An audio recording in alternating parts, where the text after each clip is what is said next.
யாரு உண்மையிலேயே ஊனமுற்றவங்க? கால் நடக்க முடியாதவங்களா, காது கேட்காதவங்களா, கண் தெரியாதவங்களா? கண்டிப்பா இல்லைங்க. இவங்க எல்லாருமே மாற்றுத்திறனாளிகள். அப்போ யாரு உண்மையிலேயே ஊனமுற்றவர்கள் அப்படின்னா, யாருக்கெல்லாம் தன் மேல தன்னம்பிக்கை இல்லையோ அவங்க தான் ஊனமுற்றவங்க. எப்போதுமே நம்மளால சாதிக்க முடியும் அப்படின்ற அந்த நம்பிக்கை இருக்கணும். அந்த மாதிரி நம்பிக்கை இல்லாதவங்களுக்கு இந்த பால நாகேந்திரன் அவர்களுடைய கதையை சொல்லுங்க. கண்டிப்பா உற்சாகம் பிறக்கும். பால நாகேந்திரன் ஐஏஎஸ் அவர்களுடைய வெற்றி கதையை தான் நம்ம இன்னைக்கு பார்க்க போறோம்.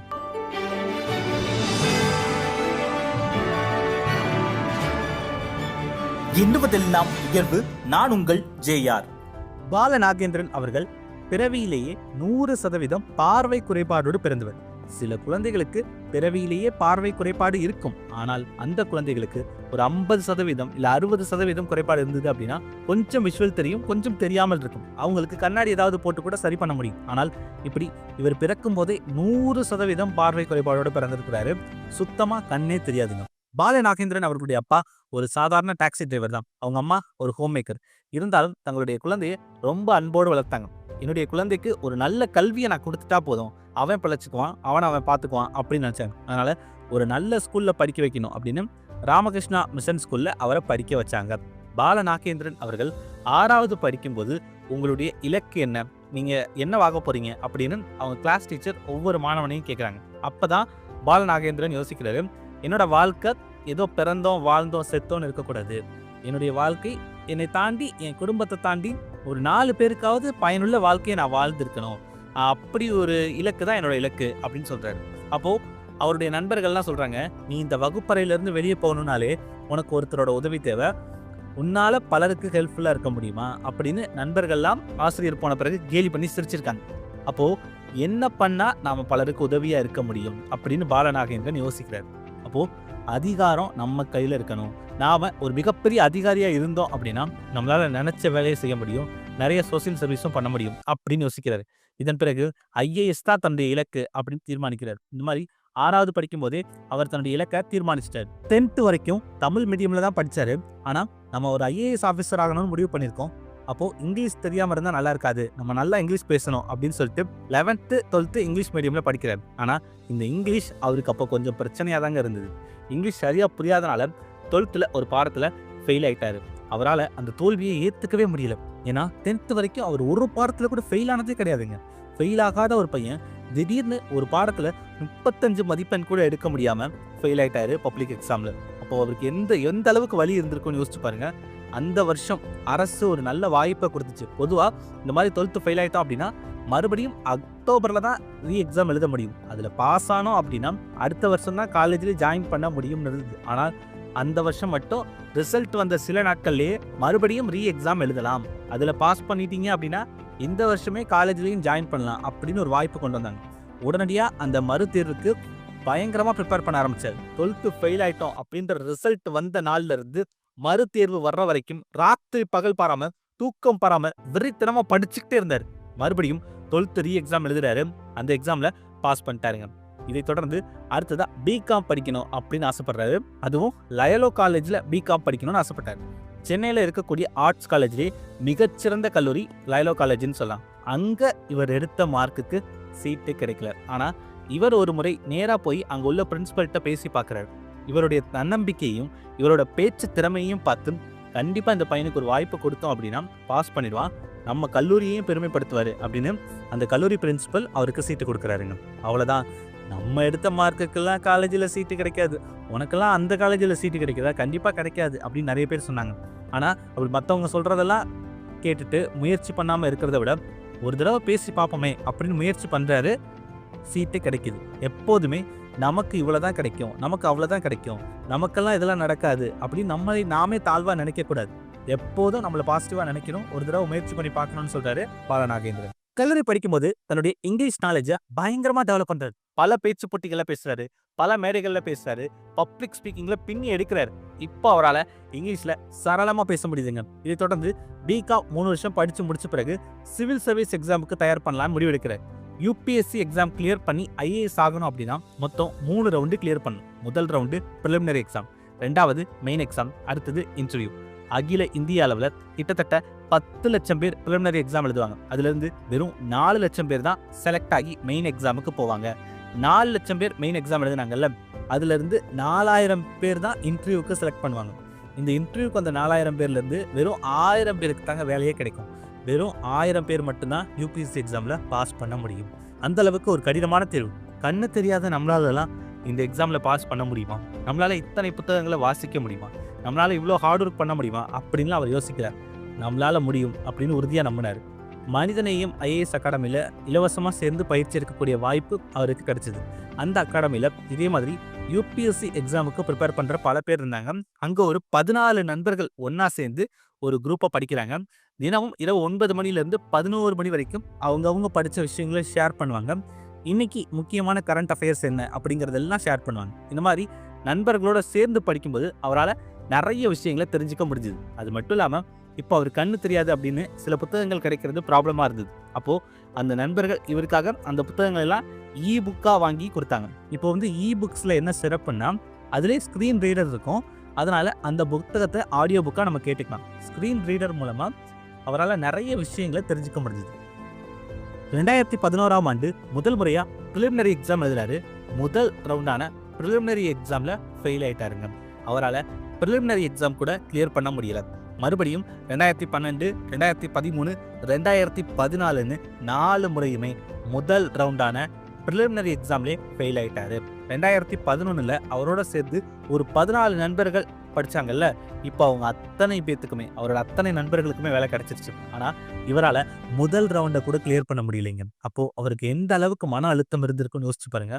ஆனால் நம்முடைய வெற்றி தள்ளி போடப்பட்டிருக்கு. இந்த தோல்வி தற்காலிகமானது தான் அப்படின்னு அவர் யோசிக்கிறார். நம்ம முயற்சி பண்ணால் கண்டிப்பாக பாஸ் பண்ண முடியும்னு மறுபடியும் விடாமுயற்சியோட 5வது அட்டம்ப்ட் 2015ஆம் ஆண்டு ப்ரிப்பேர் பண்ணுறாரு. இந்த முறை ஆன் அகாடமி அப்படின்ற அந்த ஒரு ஆப் மூலமாக ப்ரிப்பேர் பண்ணுறாரு. இந்த மாற்றுத்திறனாளிகளும் இந்த ஆப் மூலமாக படிக்கலாம். இந்த ஆப்பில் படிக்கும்போது அவரால் ஈஸியாக நிறைய விஷயங்களை ஆடியோ புக்காக தெரிஞ்சுக்க முடிஞ்சுது. இந்த முறை அவர் ஈஸியாக ப்ரிலிமினரி எக்ஸாம் கிளியர் பண்ணிட்டாரு. அன்னைக்கு அவர் அடைந்த சந்தோஷத்துக்கு அளவே இல்லைன்னு சொல்லலாம். கிட்டத்தட்ட 5 வருஷமாக முயற்சி பண்ணி இப்போ தான் முதல் ரவுண்டான ப்ரிலிமினரி எக்ஸாமை கிளியர் பண்ணியிருக்கிறாரு. அதே நம்பிக்கையோட மறுபடியும் மெயின் எக்ஸாம் எழுதுறாரு. ஆனால் மெயின் எக்ஸாமில் ஃபெயில் ஆகிட்டாருங்க. யோசிச்சு பாருங்க அவருக்கு எப்படி இருந்திருக்கும்னு. இருந்தாலும் அவர் மனசை தளர விடலை. ஏன்னா இப்போ தான் நிறைய டெக்னாலஜி வந்திருக்கு. இந்த 2015 இந்த 2016 காலகட்டத்தில் தான் நிறைய ஆண்ட்ராய்டு ஃபோன் கம்மியான விலையில் கிடைக்க ஆரம்பிச்சிது. இன்டர்நெட் ஃப்ரீயாக கிடைக்க ஆரம்பிச்சிது. நிறைய ஆப்ஸ் படிக்கிறதுக்கு நிறைய எஜுகேஷன் ஆப்ஸ் உருவாக ஆரம்பிச்சிது. இதுதான் வந்துட்டு டெக்னாலஜிக்கான காலம். இப்போ இந்த டெக்னாலஜியை நம்ம சரியாக யூஸ் பண்ணோம் அப்படின்னா, அதை யூஸ் பண்ணி படிக்க ஆரம்பித்தோம் அப்படின்னா கண்டிப்பாக நம்மளால் கிளியர் பண்ண முடியும் அப்படின்னு மறுபடியும் 2016ஆம் ஆண்டு 6வது முறை அட்டன் பண்ணுறாரு. இந்த முறை ப்ரிலிமினரி எக்ஸாம் ஈஸியாக கிளியர் பண்ணிட்டாரு. அடுத்தது மெயின் எக்ஸாமும் கிளியர் பண்ணிட்டாரு. அடுத்தது இன்டர்வியூ டெல்லியில் போய் தான் டெல்லி போயிட்டு இன்டர்வியூ பேனலுக்குள்ளே நுழையிறாரு.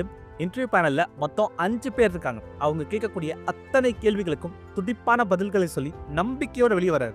ரிசல்ட் வருது. அகில இந்திய அளவில் 10 லட்சம் பேர் எழுதிய தேர்வில் இவர் 927வது ரேங்க் எடுத்து பாஸ் பண்ணியிருந்தாருங்க. இந்த மாதிரி யூபிஎஸ்சி எக்ஸாம் கிளியர் பண்ணிட்டோம் அப்படின்னா 26 கேட்டகரி இருக்கும். அந்த 26 கேட்டகரியில் ஏதாவது ஒரு வேலை நமக்கு கிடைக்கும். IAS, IPS, IFS, Indian foreign service, Indian forest service அப்படின்னு ஏதாவது ஒரு கேட்டகரியில் வேலை கிடைச்சிடும். ஆனால் இவருக்கு அந்த 26 கேட்டகரியிலையும் வேலை கிடைக்கல. இவர் பாஸ் பண்ணிட்டார் தான். ஆனால் இவர் கொஞ்சம் மார்க் கம்மியாக எடுத்தனாலையும் இவர் கண் பார்வை தெரியாது அப்படிங்கிறதாலையும் குரூப் 1 கேட்டகரியில் தான் உங்களுக்கு வேலை கிடைக்கும், யூபிஎஸ்சி கேட்டகரியில் வேலை கிடைக்காது அப்படின்னு சொல்லிட்டாங்க. குரூப் 1னாலும் டெப்யூட்டி கலெக்டர் நல்ல வேலை தான். ஆனால் அந்த வேலையை அவர் ஏற்க மறுத்துட்டார். அவர் கூட இருந்தவங்க எல்லாருமே அவரை திட்ட ஆரம்பிச்சிட்டாங்க. கண்டிப்பாக இந்த வேலையை வாங்கிக்கோ அப்படின்னு சொன்னாங்க. ஆனால் அவர் சொன்னார், இத்தனை நாளாக நான் தங்கம் கிடைக்கும் தோண்டிட்டு இருக்கேன். தங்கம் கிடைக்கல, இப்போது வெள்ளி கிடைச்சிருக்கு, இதுவே போதும்பா அப்படின்னு நீங்கள் சொல்கிறனால என்னோட முயற்சியை கைவிட முடியுமா? இன்னொரு 5 அடியில் தங்கம் கிடைச்சிரும், நான் திரும்பவும் முயற்சி பண்ணுறேன். 2017ஆம் ஆண்டு நான் மறுபடியும் 7வது முறையாக முயற்சி செய்ய போகிறேன் அப்படின்னு உறுதியாக சொன்னார். இது கேட்டு கூட இருக்கவங்கெல்லாம் மிரண்டு போயிட்டாங்க. கூட இருந்த எல்லாரும் எப்படியாவது இந்த வேலையை ஏற்றுக்கோ அப்படின்னு சொன்ன பிறகும் அவர் மறுத்துட்டாரு. கண்டிப்பாக நான் ஒரு ஐஏஎஸ் அதிகாரியாக தான் இருப்பேன் அப்படின்னு உறுதியாக சொன்னார். இதைத் தொடர்ந்து மறுபடியும் 7வது முறையாக எக்ஸாம் எழுதுறாரு. ப்ரிலிமினரி எக்ஸாமும் மெயின் எக்ஸாமும் ஈஸியாக கிளியர் பண்ணிட்டாரு. அடுத்து டெல்லியில் இன்டர்வியூ அட்டன் பண்ணிட்டு ரிசல்ட்டுக்காக காத்திருக்கிறாரு. ரிசல்ட் வருது. இவர் ஓபிசி கேட்டகரி அப்படின்றதால மொத்தமாக 1000 மார்க்குக்கு அந்த வருஷத்துக்கு ஒரு 960 கட் ஆஃப் மார்க். 960 எடுத்திருந்தோன்னா ஐஏஎஸ் கேட்டகரியிலே பாஸ் பண்ணிடலாம் அப்படின்னு இருக்கு. மெயின் எக்ஸாம்லேயும் இன்டர்வியூலையும் எடுத்த மார்க் சேர்த்து இவர் 959 மார்க். 1 மார்க் அதிகமாக எடுத்திருந்தா வேலை கிடைச்சிருக்கும். ஆனால் அந்த 1 மார்க்கில் ஃபெயில் ஆயிட்டாருங்க, வேலை கிடைக்கல. யோசிச்சு பாருங்க, கிட்டத்தட்ட 10 லட்சம் பேர் எழுதின தேர்வில் ஒரே 1 மார்க்கில் ஃபெயில் ஆயிட்டோம் அப்படின்னா எப்படி இருக்கும்? அப்படியே நொந்து போய் உட்காந்துட்டாரு. இது தொடர்ந்து மறுபடியும் 2018ஆம் ஆண்டு 8வது முறையாக முயற்சி பண்ணுறாரு. முதல் ரவுண்டான ப்ரிலிமினரி எக்ஸாம் ஈஸியாக கிளியர் பண்ணிட்டாரு. ஆனால் 2வது ரவுண்டான மெயின் எக்ஸாம்லேயே ஃபெயில் ஆயிட்டாருங்க. எப்படியும் இன்டர்வியூ வரைக்கும் நம்ம போயிடுவோம் அப்படின்னு தான் நினச்சாரு. ஆனால் இந்த முறை இந்த 8வது அட்டம்ப்டில் மெயின் எக்ஸாம்லேயே ஃபெயில். இப்போது மறுபடியும் 9வது முறையாக ஒரு முறை முயற்சி பண்ணணும். அவர் ஓபிசி கேட்டகரி அப்படின்றனால ஓபிசி கேட்டகரியில் 9 முறை தான் ஐஏஎஸ் எக்ஸாமே எழுத முடியும். இதுதான் அவருக்கு கடைசி வாய்ப்பு. இந்த வருஷம் அவர் ஃபெயில் ஆயிட்டாரு அப்படின்னா அடுத்த வருஷம் மறுபடியும் அவர் தேர்வு எழுதவே முடியாது. ஏன்னா 8 முறை ஆல்ரெடி எழுதிட்டாரு. இது 9வது வாய்ப்பு, கடைசி வாய்ப்பு. ராப்பகலாக ஹார்ட் ஒர்க் பண்ணுறாரு, வெறித்தனமாக படிக்கிறாரு. இந்த முறை கண்டிப்பாக நம்ம பாஸ் பண்ணிடுவோம் அப்படின்னு உறுதியாக நம்புறாரு. அதனால நிறைய மார்க் இன்டர்வியூ அட்டன் பண்ணுறாரு. ஏன் போன வருஷம் மெயின் எக்ஸாமில் ஃபெயில் ஆனோம் அப்படின்னு யோசிக்கிறார். நம்ம தோற்றுருவோமோ அப்படின்ற ஒரு பயம் லைட்டாக இருந்தது. அதனாலே நம்ம மெயின் எக்ஸாம்லேயே ஃபெயில் ஆகிட்டோம். ஆனால் கண்டிப்பாக நம்ம இந்த முறை கிளியர் பண்ணிடுவோம் அப்படின்னு உறுதியாக நம்பினார். நான் ஒரு ஐஏஎஸ் அதிகாரியாக தான் இந்த முறை இருப்பேன் அப்படின்னு கனவோட உறுதியாக நம்பிக்கையோடு ப்ரிப்பேர் பண்ணிட்டு இருந்தார். அதனால் ஏகப்பட்ட மார்க் இன்டர்வியூ அட்டன் பண்ணார். Shankar IAS academy, king IAS academy, மனிதநேயம் ஐஏஎஸ் அகாடமின்னு நிறைய இடங்களில் மாதிரி நேர்முக தேர்வுகள், அதாவது மார்க் இன்டர்வியூ நிறைய அட்டன் பண்ணிட்டே இருந்தாராம். அந்த ஒரு வருஷம் மட்டும் ஏகப்பட்ட மார்க் இன்டர்வியூ அட்டன் பண்ணியிருப்பாராம். அவர் எதிர்பார்த்த மாதிரியே ப்ரிலிமினரி எக்ஸாமும் மெயின் எக்ஸாமும் ஈஸியாக கிளியர் பண்ணிட்டாரு. அடுத்து டெல்லியில் இன்டர்வியூ அட்டன் பண்ணுறாரு. ஒரு வருஷமாக நிறைய மார்க் இன்டர்வியூ அட்டன் பண்ணதால் டெல்லியில் இன்டர்வியூ ரொம்ப ஈஸியாக இருந்தது. சூப்பராக பதில்களை சொல்லிட்டு ஒரு கம்பீரத்தோட வெளியே வந்த ரிசல்ட் அனௌன்ஸ் பண்ணுறாங்க. அகில இந்திய அளவில் 10 லட்சம் பேர் எழுதியிருந்த தேர்வில் 659வது ரேங்க் எடுத்து அவர் பாஸ் பண்ணியிருந்தாருங்க. எப்படி இருந்திருக்கும் யோசிச்சு பாருங்க. கிட்டத்தட்ட 9 வருட கனவு, 9 வருஷம் முயற்சி பண்ணி 9வது அட்டம்ப்டில் ஆல் இந்தியா லெவலில் 659வது ரேங்க். தமிழ்நாட்டில் உள்ள பத்திரிகைக்காரங்க மட்டும் இல்லை, இந்தியா டுடே, டைம்ஸ் நவ் அப்படின்னு நார்த் இந்தியாவில் உள்ள பத்திரிகைக்காரங்களும் அவர் வீட்டு வாசல்ல நின்று. இதை தொடர்ந்து முசோரியில் உள்ள ட்ரைனிங் அகாடமியில் அவர் ட்ரைனிங் முடிச்சுட்டு ஐஏஎஸ் அதிகாரியாக ஜாயின் பண்ணுறாரு. இன்னைக்கு அவர் ஜிடிஐ ஹப், அதாவது குளோபல் டிசபிலிட்டி இன்னோவேஷன் சென்டரில் இந்திய அரசாங்கத்தின் சார்பில் ஒரு உயர் அதிகாரியாக இருக்கார். தன்னை போல இருக்கக்கூடிய மாற்றுத்திறனாளிகளுக்கு எப்படியெல்லாம் உதவ முடியும், உலகளவில் இருக்கக்கூடிய மாற்றுத்திறனாளிகளுக்கு என்னெல்லாம் உதவி செய்ய முடியும் அப்படின்னு முடிவெடுக்கக்கூடிய அதிகாரத்தில் இருக்கிறாருங்க. பாலநாகேந்திரன் அவர்கள் தன்னை போல எக்ஸாம் எழுதக்கூடிய யூபிஎஸ்சி மாணவர்களுக்கு சொல்லக்கூடிய விஷயம் என்ன அப்படின்னா, எப்போதும் சோம்பேறித்தனமாக இருக்கக்கூடாது. ஒவ்வொரு நாளையும், ஒவ்வொரு நிமிஷத்தையும், ஒவ்வொரு நொடியையும் உருப்படியாக பயன்படுத்துங்க. எவ்வளோக்கு எவ்வளோ சுறுசுறுப்பாக இருக்கீங்களோ அவ்வளோக்கு எவ்வளோ சீக்கிரமாக உங்களால் உங்களுடைய வெற்றியை அடைய முடியும்னு சொல்கிறார். உங்களோட நேரத்தை சரியாக பயன்படுத்துங்க. தேவையில்லாத காணொலிகளில், தேவையில்லாத விஷயங்களில் உங்களுடைய நேரத்தை வீணடிக்காதீங்க. நீங்கள் சுறுசுறுப்பாக இருந்தீங்க அப்படின்னாலே நீங்கள் நினச்ச நேரத்தை விட பாதி நேரத்தில் உங்களுடைய இலக்கை அடைய முடியும்னு சொல்கிறார். பாலநாகேந்திரன் அவர்களுடைய இந்த கதை உங்களுக்கு ஒரு உத்வேகத்தை கொடுத்துருக்குன்னு நான் நம்புகிறேன். இந்த கதை உங்களுக்கு பிடிச்சிருந்தது அப்படின்னா கண்டிப்பாக சப்ஸ்கிரைப் பண்ணுங்கள். இது மாதிரி இன்னும் நிறைய கதைகள் உங்களுக்காக காத்திருக்கு.